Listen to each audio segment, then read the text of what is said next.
In this picture, we can see that there are two men here. One of them is sitting underneath a sign that says comforting lies, while the other one is sitting underneath a sign that says unpleasant truths.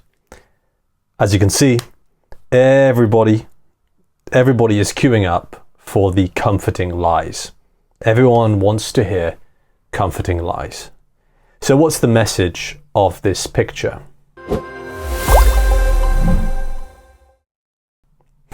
Honestly, I think the message is quite self-explanatory, right? It's pretty self-explanatory. The message, the picture kind of explains itself. It's kind of self-explanatory, right? Obviously, what the picture is trying to tell us is that people generally, by and large, people prefer comforting lies over unpleasant truths. People prefer that by and large. That's what people prefer. So yeah, this picture is pretty self-explanatory. I don't have to do too much explaining for what it means. There are a lot of examples of this. The first example for me that comes to mind, is global warming. Yes. Global warming is a great example of this kind of thing. Now, I don't for a second pretend to be some kind of expert on this topic of global warming. What do I know? I'm just a regular guy, okay? So I don't for a second pretend to be some kind of expert. But as far as I know, global warming is a real thing. I think the temperatures are rising, the world is getting hotter. And of course, this is a bit of an unpleasant truth, isn't it? It's the kind of unpleasant truth we would all wish just wasn't true. We would all kind of prefer to believe that it's not real, it's not happening. And of course, there are people who do believe that global warming is not true. They believe it's a big lie created by the government or something like that. Obviously, this is a very controversial issue. It's a nuanced issue, this, right? Global warming is very nuanced. Obviously, it's not just that some people think it's true and some people think it's not true. There is a middle ground here. Some people think global warming is true, but maybe not as bad as we thought. Other people think it's like really bad. And so it is a nuanced issue, that's for sure. It's nuanced.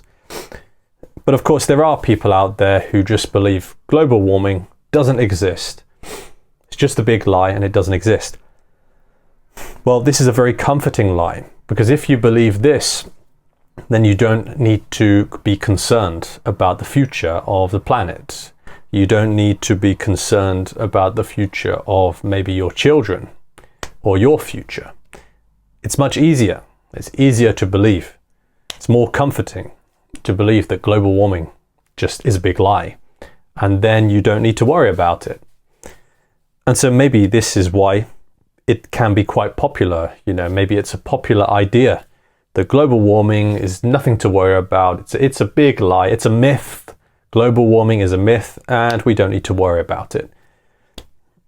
You know, this is a very comforting lie. Maybe less people are interested in hearing more unpleasant truths. Like the unpleasant truth is global warming is a real thing. It's a challenge that we are going to have to deal with as a civilization. As a civilization, we are going to have to deal with this problem. And that's kind of an unpleasant truth, isn't it? The second thing that comes to mind when I think about this idea of comforting lies versus unpleasant truths is the idea of meritocracy. Do you know what meritocracy is? Meritocracy is the idea that the harder you work, the more successful you will be in life. And it means that all the people who are the richest and most successful in the world are basically just the hardest workers. They are at the top, they are the most successful because they have worked the hardest. And the people who are not successful, well, that would mean that the reason that they're not successful is because they're just lazy. and they don't work very hard. That is the idea of a pure meritocracy. Yes, that the rich people and the successful people deserve it because they've worked really hard, while the poor people don't deserve to be poor, really, because they have been lazy. That is the idea of a pure meritocracy. And in some ways, that can be a very comforting lie. It can be nice to think that as long as you work really hard, you are definitely going to be successful, right? If you work hard, the harder you work, the more successful you will be. But maybe the unpleasant truth is a bit different to this. What is the unpleasant truth? Maybe the unpleasant truth is that some people work really hard. They work hard all of their lives, but they never really become that successful. You know, maybe they work at a job and they work hard for their boss, but that doesn't mean that they're going to become successful just because they're a hard worker. On the other side of the coin, yes, on the other side of the coin, we have the successful people, and maybe an unpleasant truth about successful people is that maybe some of them did not work so hard, or some of them maybe had rich parents, they inherited money from their parents, and that allowed them to become successful. It is easier for them to become successful because they have all of this money, all of this capital they can use to invest in things. All of this capital is money, yes. They have all this capital that they inherited from their parents that they can now invest in businesses and invest in all kinds of things, and that this made it very easy for them to become successful. So perhaps the successful people and the rich people are not the hardest workers. Maybe they are not the hardest workers.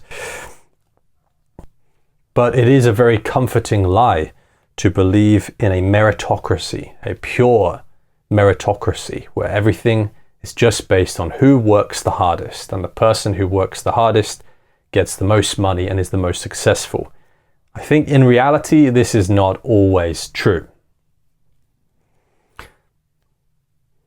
The third and final idea that comes to mind when I look at this picture is the idea that our leaders, our presidents and our prime ministers all have our best interests at heart, right? They have our leaders have our best interests at heart, meaning that our leaders, they are really trying to look out for us. They are trying to help the people.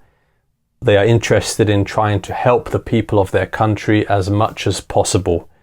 That the leaders of our countries have our best interest at heart, and that's what they care about. They care about helping us.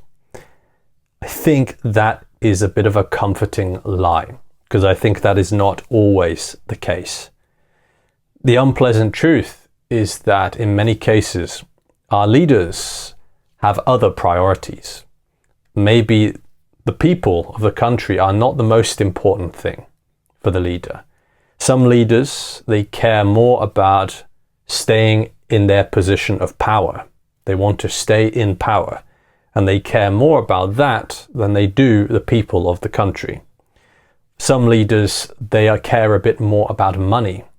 And so when big corporations, big businesses offer them money, they will take it. They will take the money in exchange for doing favors to this big corporation. For example, maybe you have a big, let's say, junk food manufacturer, right? A big junk food manufacturer.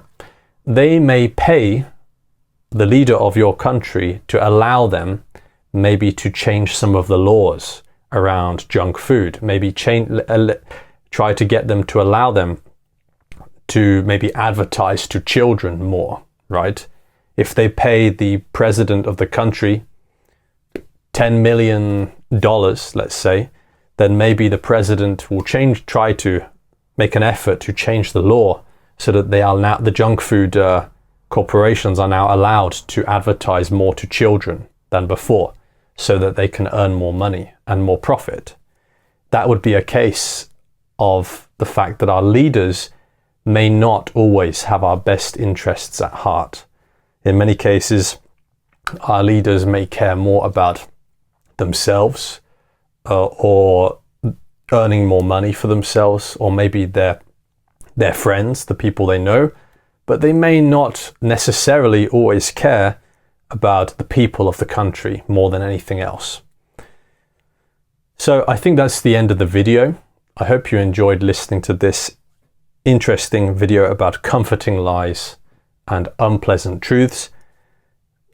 And so thank you for watching. Keep listening to English, and I will see you in the next one.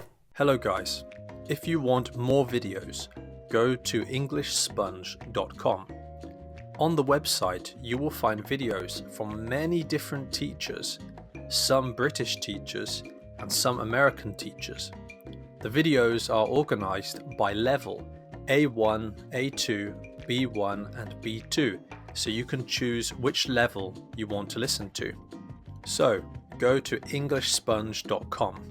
The link is in the description of the video.